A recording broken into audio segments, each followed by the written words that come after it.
You're listening to the Naked Bible Podcast. To support this podcast, go to nakedbiblepodcast.com and click on the support link in the upper right-hand corner. If you're new to the podcast and Dr. Heiser's approach to the Bible, click on New Start Here at nakedbiblepodcast.com. Welcome to the Naked Bible Podcast, episode 132, Conference Interviews, Part 5. I'm the layman, Trey Strickland, and he's the scholar, Dr. Michael Heiser. Hey, Mike, how are you doing? Very good. We have another round of really good interviews. We do. And real quick, Mike, I just want to let everybody know that I'm posting pictures that I'm taking during the interview. So if you'd like to go take a look at those pictures, you can get those at our website at nakedbiblepodcast.com. And it's going to be on each episode page. Yeah, unfortunately, I'm in the pictures. I got in the way a few times. That's good. Those pictures are interesting. And also the pictures of our live event. Those are pretty good. Appreciate Nathan for taking those pictures. Those are the ones we're using. So we appreciate that. Yeah, absolutely. Well, our interviews this time around are going to be with John Walton. Again, he has a lot of fans in our audience, again, for good reason. John produces a lot of good stuff, again, intentionally. Trying to produce content that is for the non-specialists. So we spent a little time with John talking about, hey, why should we care about the ancient Near Eastern context for what we do in the Old Testament and some of the things he's been working on. And then we are going to interview, we have interviewed Ben Witherington. Readers of the blog will recall Ben posted I think it was an 8 or 9 part review of Unseen Realm on his blog. Ben is a very famous and noteworthy New Testament scholar that, again, just like John Walton, tries to produce material that is digestible for the non-specialist, that matters, that's useful. And so we were really happy this year to be able to get some of Ben's time. I know he always has a lot to do at these events, a lot of filming and whatnot, but he was, enthusiastically eager to give us a little time for the podcast. And then also, thirdly, Tremper Longman. I've referenced Tremper on the blog and, of course, on the podcast a few times.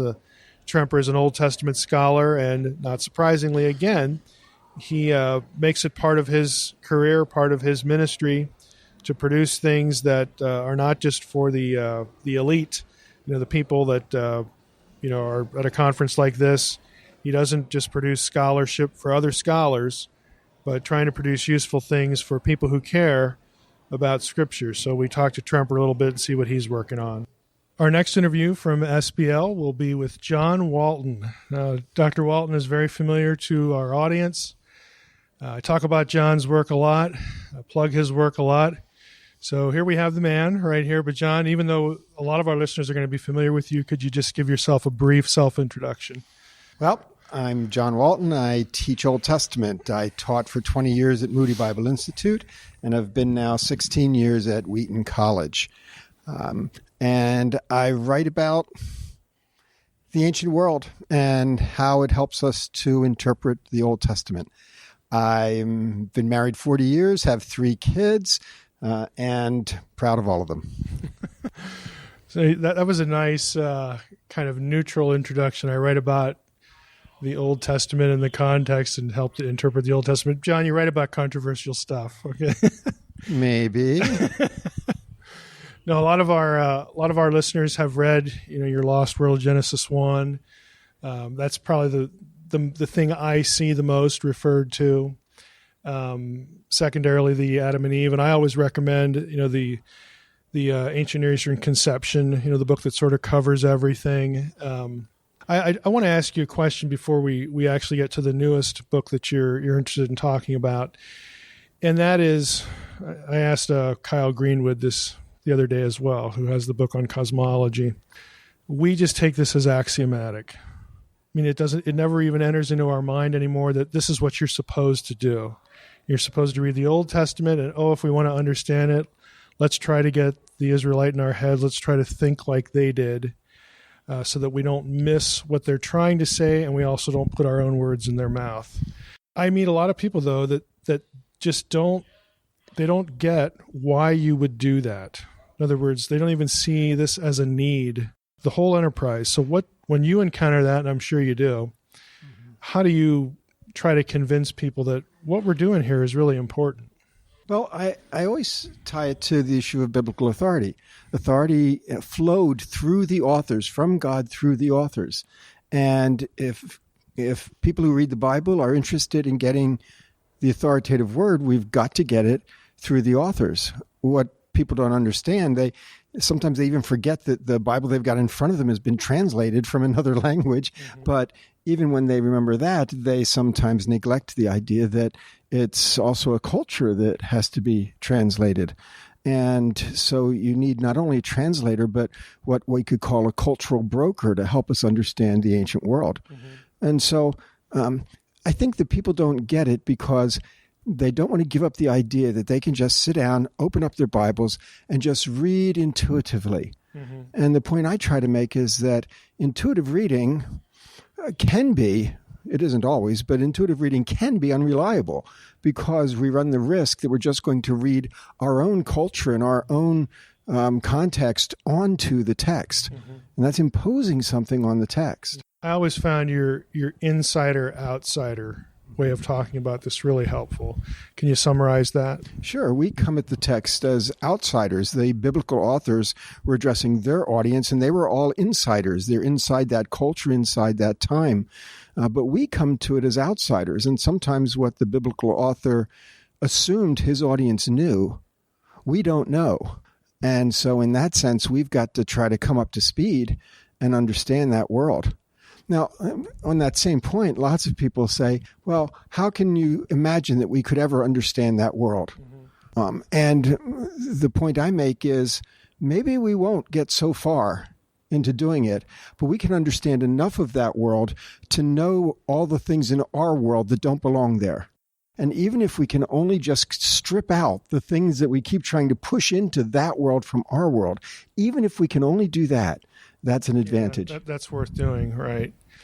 Well, that's a good segue to talking about a recent volume that you've edited that I'm sure you have high hopes for, and looks like it's going to be very useful. So let's talk about that. Well, that's the Cultural Background Study Bible. It's an NIV edition, and so put out by Zondervan. And what we wanted to do is to provide lots of these notes along with the Bible that will help readers to understand that world.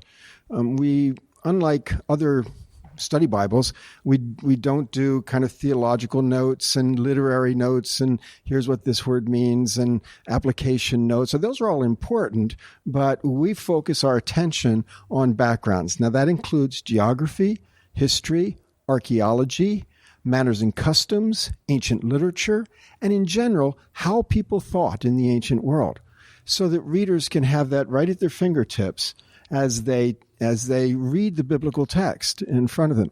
It's full of side articles, one-page articles on different issues.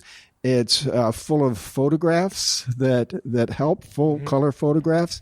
And it's really just to help people get engaged in that ancient world and see what benefit it has to bring to the reading of the text. How much of the material that has wound its way into the study Bible was drawn from the ZI BBC? Yes, Zibcot, the Zondervan Illustrated Bible Background Commentary of the Old Testament, that 5-volume work. Basically, we started out by condensing that down, by taking what we thought were the most important entries, and of those entries, what are the most important parts of those entries. So kind of boiling that down to really be laser focused on the needs of someone who's using a study Bible. Sure. We added to that some information that we got from the IVP Bible Background Commentary, which they graciously made arrangements with us that we could use some of that material. And then after we got that all put together, then I went through and did some new writing and filled in some gaps. Mm-hmm. Yeah, I mean, I've looked through it, and again, my impression was just what you said. I just wanted to sort of get a little confirmation there because for anyone who is familiar with that, again, you're gonna see some overlap here, but as John just said, there is some fresh writing there. There's sort of the top tier things, most important things you need to know at any given point. Since we mentioned it, though, why don't you say something about the bigger set, the 5-volume? Yeah, the 5-volume Zondervan Illustrated Bible Background Commentary. I was the general editor, and I had 30 experts, international scope of experts writing for that. And again, we were trying to enlarge on what was available in the IVP work. The IVP work was designed to be just one volume, and they basically told us no footnotes, no pictures. In the Zondervan work, that's why it's 5 volumes, because we have 2,200 photos, and we've got 22,000 footnotes to take you into more detailed scholarly writing. So it ends up being kind of a starter that launches you into that world. Yeah, and I would certainly recommend both of those. I think, again, for our audience, they're used to hearing this kind of thing. They're already over the hump of, should we interpret Scripture in its own context as opposed to some later context? They're already over that hump. So I would highly recommend the Study Bible. And again, once you get into that, I'm really thinking a lot of people are going to want to take a look, at the set. Which, even though it's a set, and you think, I bet it's expensive. It's a set. You can actually get that, for really, really good deals in CBD and things like that. It's not beyond the scope of what you're going to be able to afford, and you will mine it for information consistently. John, what are you working on now, if you can say, that you sort of have on your publishing calendar? Yeah, let me talk about those things. But I wanted to say one other thing, if I can, quickly. Sometimes people worry that I might be imposing the ancient Near East on the Bible. And the point I want to make is that it's impossible to do that. The Bible is embedded in the ancient Near East. Right. That would be like saying I'm imposing Hebrew on the Bible. Sure. You can't impose Hebrew on the Bible. It's in Hebrew. And it's the same thing with the ancient Near Eastern cultural background. You can't impose it. It's embedded in it. Anyway, we're still following through with more books in the Lost World series. Mm-hmm. We've got The Lost World of the Flood that's coming. And that's about halfway through the writing process. I'm hoping it'll be out about this time next year. Okay. I'm doing that with Tremper Longman, so we're working on that together. We also have Lost World of the Conquest coming, because the Conquest is a big problem, and increasingly a problem today, as it becomes the target of skeptics' attacks on the Bible. How can you worship such a God who would push genocide? And also a problem for Christians who say, oh yeah, what am I going to do about that? Wow, this is a problem. So, and again, like the other Lost World books, the basis of the Lost World books is we want to bring out the ancient Near Eastern background and a close reading of the Hebrew text and bring them together in an accessible way to address kind of modern issues. Sure. And so Lost World of the Conquest, likewise, will certainly be out by this time next year. And so those are 2 more Lost World books that we're doing. I also have just finished a manuscript, the Old Testament theology. And it's set up to be an Old Testament theology for Christians. Not because I'm reading Old Testament theology through New Testament, but because I believe that even before the New Testament comes along, and I don't think this should be terribly controversial, but even before the New Testament comes along, give it a try. that text had authority, had authority in and of itself, and therefore there's theology there to be mined for Christians today. But to get to that, you have to first of all understand the ancient Near Eastern context in which Israel was embedded, and then how God drew them out of that with the revelation that He gave to give them distinctives, and how through all of that process, theological messages emerged, through the impetus of the Holy Spirit, and that those are still of enduring value to us today, and we need to understand them. Yeah, it's kind of amazing that we sort of forget that, as I like to say, God knew what He was getting. When He prompts people to put together something, to write something, to edit something, whatever set of hands or hand that touch the text, it seems like we sort of forget providence when it comes to this. And I try to encourage people, try to think about inspiration the way you would think about canonicity. We have no trouble taking what looks like a human enterprise, and there's certainly it is a human enterprise, but we process that through the filter of providence, that God could actually do something as crazy as move someone to recognize a text that was inspired, that should be considered sacred. Well, why not look at it the same way? Again, I'm sure you'd be in agreement. In my thinking, when you strip out the humanity of the text, you actually undermine the doctrine of inspiration. You really make it vulnerable to various kinds of criticism. So, we both have these experiences of where what we might say or recommend makes people nervous, but it's really important, because if you don't try to do that, just like you said, well, then you're putting words in their mouth. You're framing something that in a different way, and you're getting something out of it that they wouldn't have intended at all. You're not letting them speak. Really, is what it comes down to. You're not letting the people that God chose speak. You're making the message be something you want it to be, rather than something that is inherent in the text. That it is, yeah. Yeah, and if God was happy with it, we might want to be happy with it too.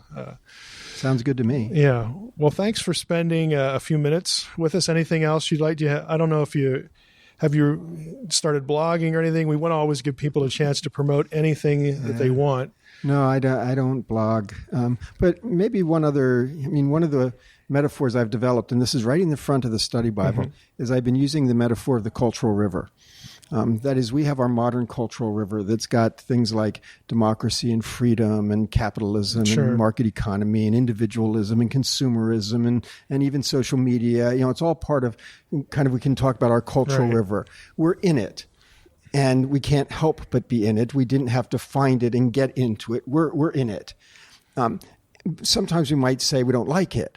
And we can try to swim against the currents or try to scramble out of the rushing water, but we're still in that river. Yeah. Well, likewise, there's an ancient cultural river, and it doesn't have any of the stuff in it that's in ours, and it has its own elements in the cultural river, and it's shared broadly. They all are different, but it's shared broadly by Babylonians or Egyptians or Assyrians or Hittites or Israelites. And again, God might be trying to draw the Israelites into a position where they're standing against that or swimming against it, but they're still in that river. And even when they're swimming against it, they're in that river. With that analogy, I think the most important thing to recognize is that the Bible does not anticipate our cultural river. It always writes to that cultural river. And so it's not going to think about or present or suggest its teaching, its claims can't be about the specifics of our cultural river. Certainly it's relevant to us because it helps us to take a stand in our cultural river, but not by anticipating the river, but by transforming us. And I think that makes sense to people, because if you were going to say that the Bible anticipated our cultural river, you couldn't just say it's us. You would have to say it anticipated the medieval cultural river and spoke to that, and the Borneo Stone Age cultural river and anticipated that, and that becomes ridiculous. Yeah, it does. It becomes absurd. And so at that point we say, okay, so the Bible did not anticipate all cultural rivers and not specifically ours, and therefore we have to go and try to understand their cultural river. So I drew that analogy in the opening pages of the Cultural Background Study Bible, and I gave about 12 different areas of the ancient cultural river, and just to give people a flavor for it. Yeah, that makes sense. I think you're right. That's going to be digestible. I think people will be able to grasp that and its implications. Yeah, that's pretty good. Well, thanks for spending a little bit of your time. I know your schedule's kind of chaotic here.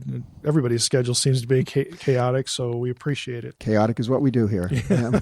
We're seeking to develop order out of non-order. Anyway, it's great to chat with you, Michael. Yep, thanks.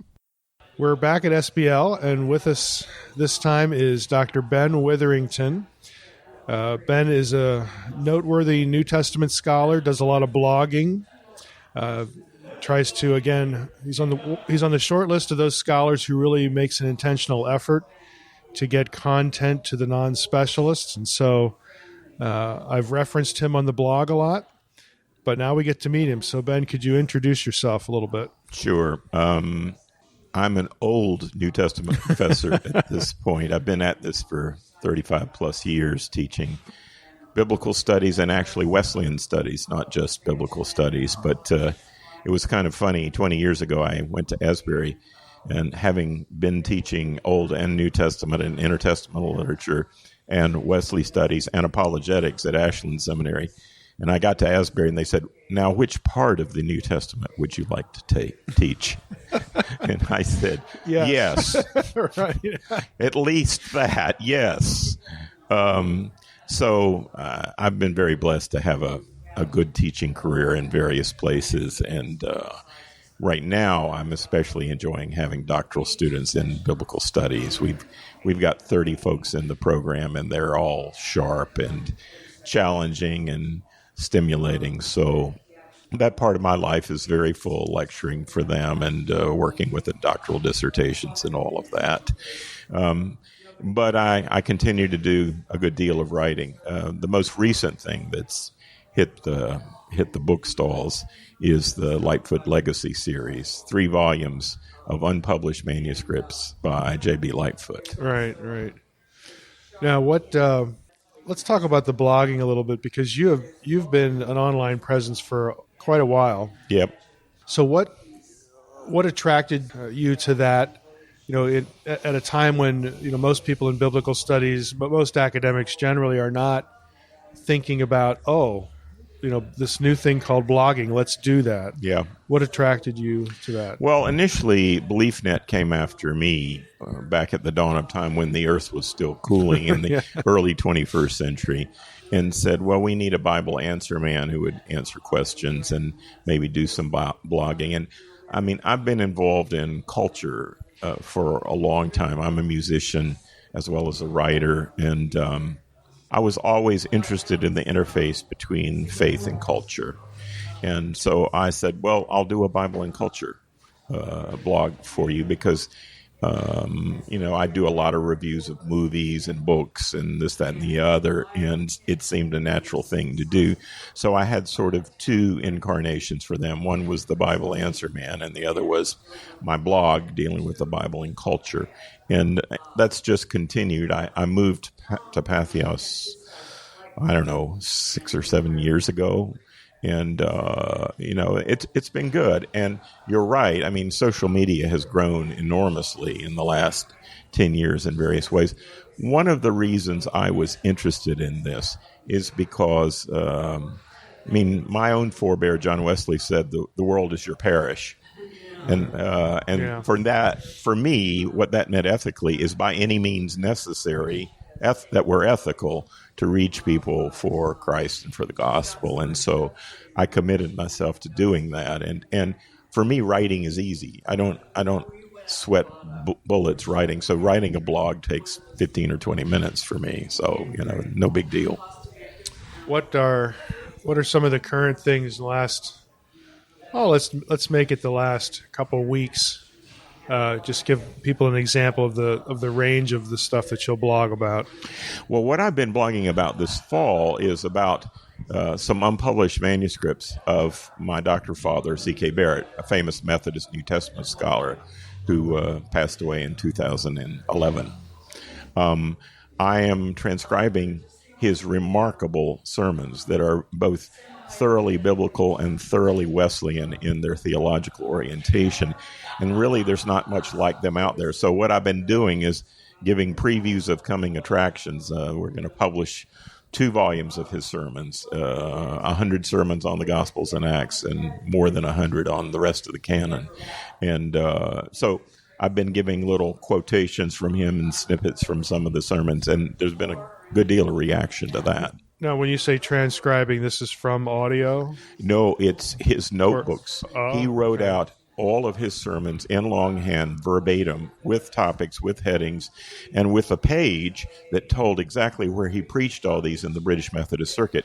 Because the way Methodism worked in the UK is it's musical chairs in the pulpit. So he would preach 2 or 3 times a week in different little Methodist chapels. Wow. And so some of these sermons he preached between 40 and 60 times over the course of 1934 to 2009. He preached in 7 decades. So did you find these? Or no, his daughter had them. She had a cardboard box full of his multitudinous little sermon notebooks, and she sent them to me because we knew each other, and she wanted to see somebody publish them, and Whippenstock was very happy to oblige. So we're publishing 2 volumes of his sermons, and then his father was the Billy Graham of British Methodism in the 20s, 30s, and 40s. going all over England in horse and buggy, evangelizing the UK. So we have his sermons as well. So we're going to publish some of them. And for those of us who are from that faith tradition of evangelical Wesleyan biblical preaching, this is like a gold mine for us. Yeah, absolutely. Wow, that's a huge project and really significant. I mean, I'm in Semitics, but everybody knows Barrett.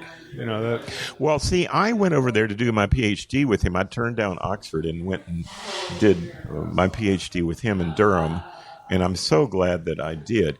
But I only knew him as like an author, a New Testament scholar, a lecturer.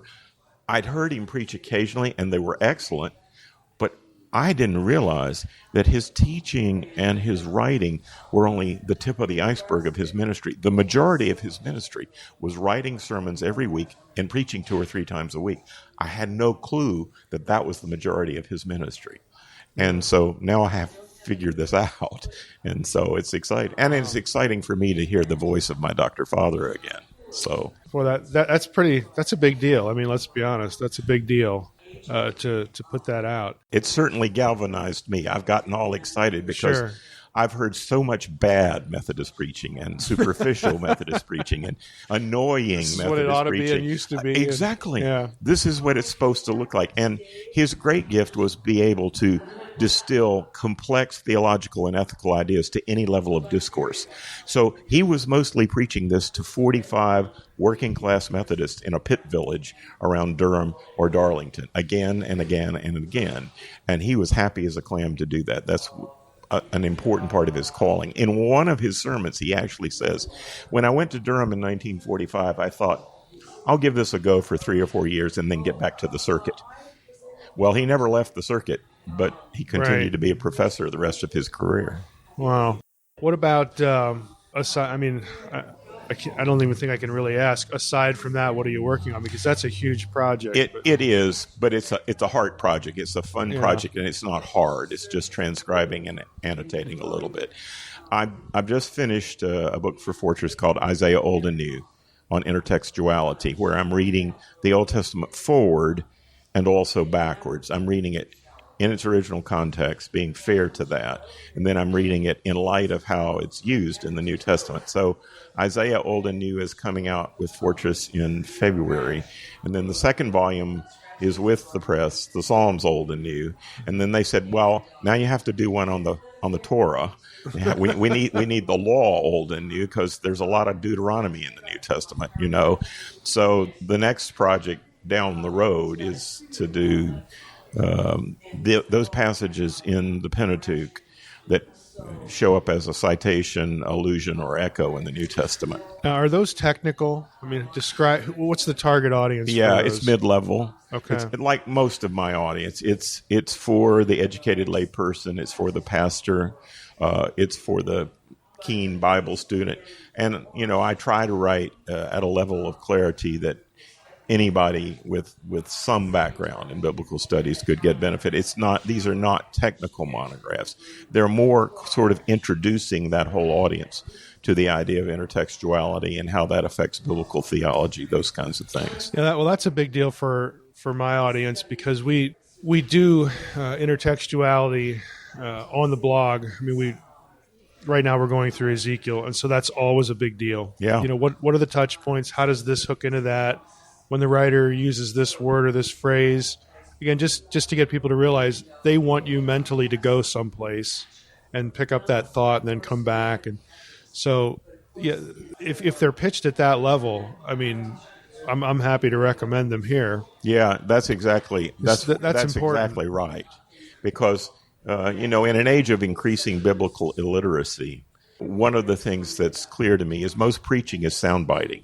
Take a few words, a verse or two here or there, and milk it for all it's worth, which is not necessarily terrible, but it can be distorting. And so increasingly, I've been concerned about whole canon understanding, progressive revelation, all those some of the same things you're interested in the unseen realm. I've been very concerned about having enough of a macro context that when you deal with the micro material, you know where it fits in the bigger picture. And that's one of the reasons for doing this. The other reason I did it is there is a lot of stuff out there about intertextuality that has a theory of meaning and a presupposition about epistemology that I absolutely would not agree with. For example, the idea that texts don't have meaning, that meaning is in the mind of the beholder. I absolutely don't agree with this theory of meaning. So one of the things I'm doing is saying yes to intertextuality and no to that approach to meaning. Well, that sounds great. As those kinds of things roll out, I mean, like I said, I'll be interested in getting them and going through them so there's Isaiah. And Isaiah's coming out in February, and then the Psalms in the fall. And if I have any spare time in the summer, I'm going to start on the law, old and new, in the summer. Right. And all of this is propedeutic to doing a proper biblical theology. Because I've done a New Testament theology twice over. And I finally got to the point where I was very dissatisfied with the biblical theologies that are out there. Mm-hmm. We have a new one from John Goldingay, as you know, and I will have to go through that. But knowing his hermeneutic and knowing his shtick, I'm probably not going to agree with a good deal of what he's going to say, which is the Old Testament says what it says, and the New Testament writers, bless their hearts, They really didn't get it. He has that short little book. I'm trying to remember what table it was at, but something like, it's either do we need the New Testament? It's something like that. Yeah, it is. Why do we need the New Testament? Right. I looked through the table of contents, and it's like, well, I guess your answer is no. Yes, it could be a very short book. Right. Well, it is. It's about this. So I'm trying to work my way towards a proper biblical theology. I've taught Old Testament long enough and New Testament long enough that methodologically and in regard to other things, one of the keys to even being able to think about that is intertextuality. What is the relationship between the Old and New, and how is the Old used in the New, and how does the Old prepare for the New, and all those kinds of questions. And I figured I need to have a real good handle on that before I even jump into the swimming pool called biblical theology. All right, so these books are essentially going to be illustrations of how this is done. Lots of examples. Yes. Working through a book. Right. So, what would you recommend to people? Again, pitched at my audience, which I like your description. It's one I use. The educated layperson, the layperson who cares, has enough Bible under their belt, so to speak. Right. What would you recommend as far as a book introducing people to this concept broadly? And you brought up method. Yeah. What would you recommend there? Well, one possible point of entry that it will at least tease the mind into active thought is Richard Heiser's little book, Reading Backwards. Okay, and that's pretty recent, too. That's very recent. Yeah. I have a review of it in the appendix, one of the appendices to the Isaiah book. And it's a good book. I don't entirely agree with him about how this would have been received. I mean, he presupposes a significant quotient of the audience is learned in the Old Testament. Right, yeah. I don't think that's likely to be the case. Maybe one or two people. I mean, what I know about literacy in the New Testament era doesn't encourage that kind of view. And what I know about his largely Gentile audience also doesn't encourage that view. So some of the things he does with metalepsis, the British would say is too clever by half. This would be way over the heads of Joe Gentile going, I didn't get that. Yeah.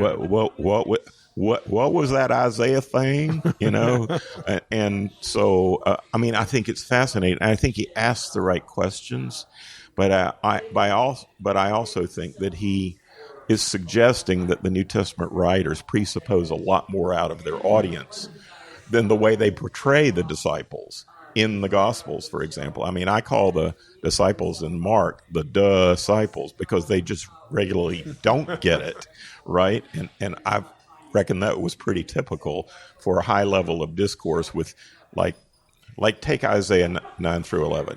You have like 43 citations from Isaiah and other portions of the canon. This is like eating marzipan. I'm thinking average Joe Gentile Christian in Rome is going, help. I don't get this, and they didn't have all these scrolls in front of them from the Old Testament like we do. There's some of those kinds of issues, but it raises the right questions about orality and the importance of the Old Testament for Christians going forward. And those are all the right questions to ask about all of that. Yeah, I often find myself saying either on the podcast or something else that, the qualifier, a literate person would have understood this or would have seen this connection. But you're right, and that's a limited audience. And the other people are really dependent on how good were their teachers, whoever they were, whether they be parents or rabbis or something. Right. So it's going to be a little bit of a scattershot, hit or miss proposition. But. Well, to me, one of the aha moments was when I looked at the use of the word anagnoskine in two places in the New Testament. In Mark 13, let the reader understand, and more importantly, in Revelation 1, 3, and 4. In both cases, the reader is not the audience. The reader is a lector who is reading to the audience, right? Which presupposes an audience that's basically oral and oral and probably can't read in detail this stuff, needs to be told this stuff. Jesus didn't say, let those with two good eyes read. It's not like our situation today where everybody's reading blogs and reading the internet and all that. Jesus said, let those with ears hear. Well, it was primarily an oral culture, and writing was secondary. So the question is, how does a sacred text function in a largely oral culture? It's those kind of questions that really interest me. So last question, I want to ask you a little bit about apologetics, and we can see some of this coming through on your blog. Yep. What do you think, give us an example or just tell us generally kind of how you approach the postmodern mindset. What do you think is effective? I think we have a mixed group of people out there. I think we have pre-modern people out there. I think we have modernist people who think in modern ways. And yes, we have postmodern people out there. I think it's a wrong generalization to say, well, we're in a postmodern situation. Well, frankly, quite a lot of Americans haven't gotten the memo. They think in very modernist ways about things ranging from miracles to sacred texts, So it depends on the audience. But what I have found, having done a bunch of apologetics conferences with the Talbot folks and with Bill Craig and some of those folks, is that many of those philosophical apologetes are not really coming to grips with the difference that postmodernism, for example, in the Pacific Northwest makes to the way people think about these issues. And so a lot of what passes for evangelical apologetics is arguing in a way that will be profoundly unconvincing to a postmodern person. Here are the 6 proofs for the existence of God. Wow. Okay, that's a nice little logical miniature circle, right? Not impressed, So in terms of apologetics, what I say is you have to know your audience. Now, so I watch some of the culture shapers that people actually listen to within both the evangelical community and much more broadly. I mean, for example, why has Rachel Held Evans garnered such a humongous audience through blogs and through her books and whatnot? What is it that she is saying that is appealing to all kinds of people? That would be one example. Or why has Andy Crouch done so well with his culture making books? What's that about? I think you have to learn by having a detailed study of keeping your ear to the ground with the culture and asking what works and why, those kinds of questions. I think we're tremendously unprepared for the growing hostility against Christianity in America. Yeah, I would agree with that. It's unfortunate. Well, thanks for spending a few minutes. Sure. We know it's chaotic here. We've had a whole week of it ourselves, so we're grateful you could do it. Well, my pleasure, and thank you for what you're doing, because I think you're forcing many more sort of rationalistic evangelicals to think seriously about the supernatural And I think that's so vitally important because, as you know as well as I do, the growing part of Protestantism worldwide is Pentecostalism. And there's a reason. They take demons seriously. Right. They actually believe in card-carrying demons. And so thank you for your work. I think it's very important. Thank you. Well, our next interview at SBL is with Dr. Tremper Longman. This is another name that our listeners and readers of my blog have heard of before. And it's great to spend a little bit of time with Tremper. Why don't you introduce yourself briefly, and then we'll get into some things that readers would be interested in hearing about. Sure. Thanks, Michael. It's great to be here with you and see you again and be at SBL and before that IBR, which organization I'm very involved with. But I'm a longtime professor of Old Testament, presently the Robert H. Gundry Professor of Biblical Studies at Westmont College, and I'm retiring at the end of the year, but I'll stay very involved in the field, moving to Alexandria, Virginia to be near kids and grandkids. Oh, wow. I didn't know you were retiring, so Yeah, that's news. Do we need to edit that out? Or? Wow. I didn't realize that. Well, you brought up IBR. We should say something about that to promote the society, but tell us a little bit about IBR. What's different about it from ETS and SBL? Because those are the two that people are going to know. Sure. So IBR stands for the Institute of Biblical Research, and I've been very privileged to serve as the president for the past 4 years, and I have 2 more years on my term.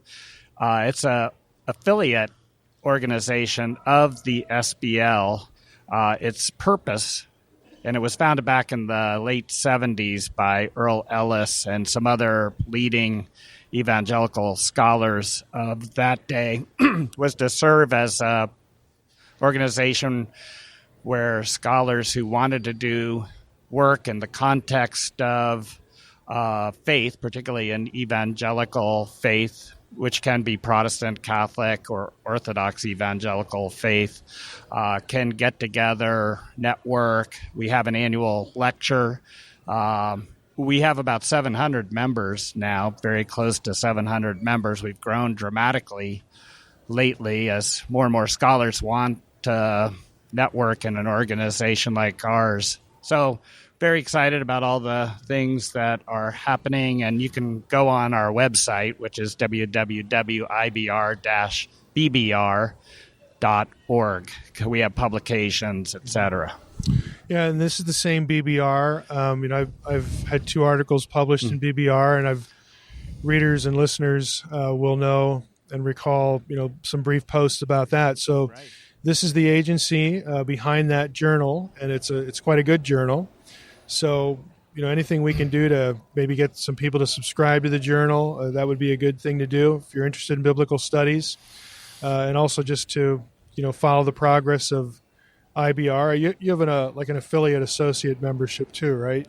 Something like that of SBL or yeah. Oh yes. Oh right. Yeah. To be a fellow, you need a PhD in biblical studies, and to be an associate, you could be on your way to getting a PhD. But we also have student memberships as well as friend membership. Okay. So they're different, and it's all explained on our website. Right. Yeah. Right. We'd love to welcome people who want that kind of interaction. Yeah. And, hopefully we'll get you a few more of those. So let's talk about your work. Again, I've referenced your books either on the blog or in the podcast at some point. So what is sort of recent that we could recommend for listeners to go out and buy and benefit from? Thank you. My most recent published book is a commentary on Genesis, which is in a new Zondervan series called the Story of God Commentary Series, which Scott McKnight and I are co-editing. Of course, I'm focused in on the Old Testament. And, you might ask, why do we need another commentary? There are a couple of unique features of this series that I think your listeners will be interested in. One is it's concerned not only with what the texts means in its original setting, but what significance that meaning has for us today, how it relates to us today. And also in terms of the Old Testament, part of that is that every book of the Old Testament will offer, after looking at the message in its Old Testament setting, will consider that book and different sections of the book, its Christological significance, taking seriously Jesus's words in Luke 24 about how all of Scriptures look forward to him. So we've chosen a wonderful group of scholars to write the volumes in the Old Testament. Mine's the first one out. Wendy Witter's Daniel just came out this month, and Proverbs is by Ryan O'Dowd's about to come out. So the New Testament series is a little bit further along, but that I had the privilege of designing the series for the Old Testament, varying for Old Testament purposes the design that Scott McKnight had for the New Testament. And I think particularly preachers are going to find it helpful as they want to preach Christ from the Old Testament to give them some ideas about how to do that. Right. And how to legitimately do that. Right. Just sort of making stuff up. We're not doing the allegorical kind of reading. So so I'm very excited about the series as a whole. Yeah, that's great. I ran into Wendy yesterday, and she gave me a golden ticket. All right. So good. I have to go pick up for Daniel. Yeah. She says, I quote you in chapter 7. You better go get that. Of course she does.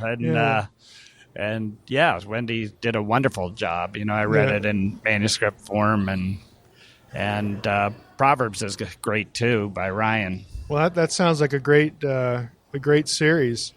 What else do you have either already out or in the pipeline? The next thing that's out is a book on wisdom. I've written commentaries over the years on all the wisdom books and other books that may not be wisdom but are filled with comments about wisdom, like Proverbs and Job and Ecclesiastes and Psalms.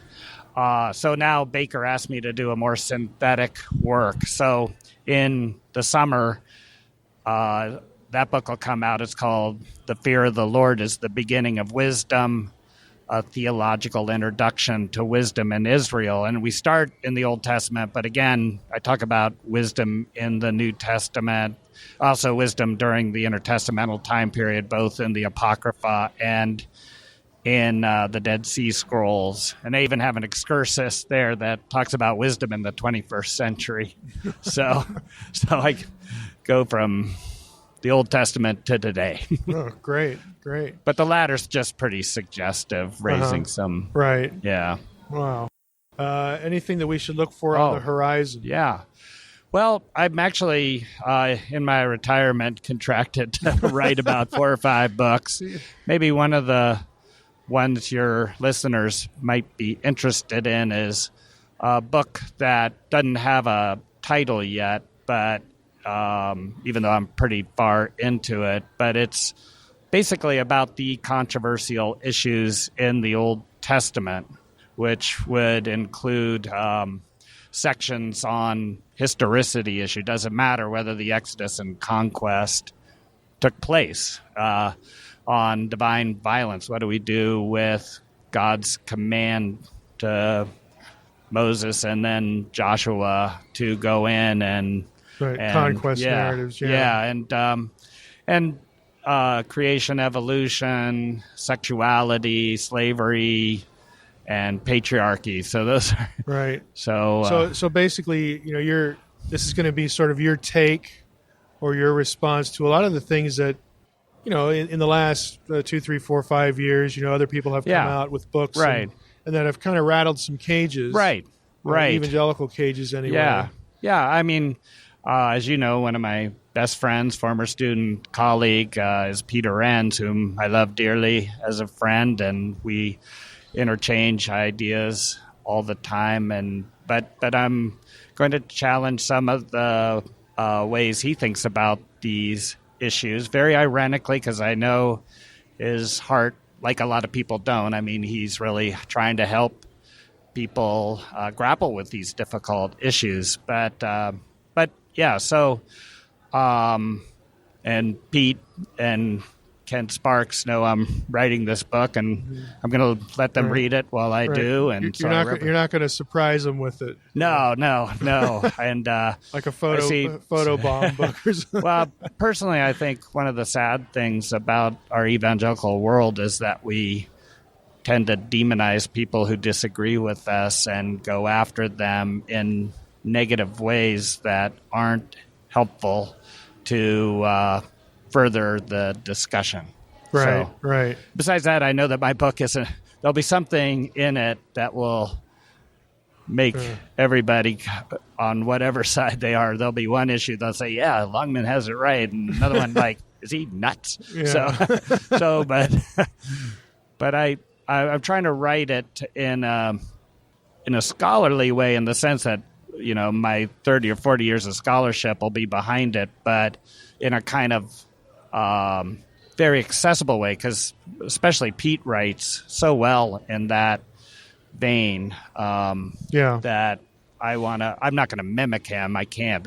You could really see his personality come through, but I do want it to be an accessible kind of presentation on these issues. That kind of thing is needed, where you can offer pushback. And again, a lot of people are going to know, at least within the academy, that you guys, have a relationship. Yeah. You're not shooting at each other.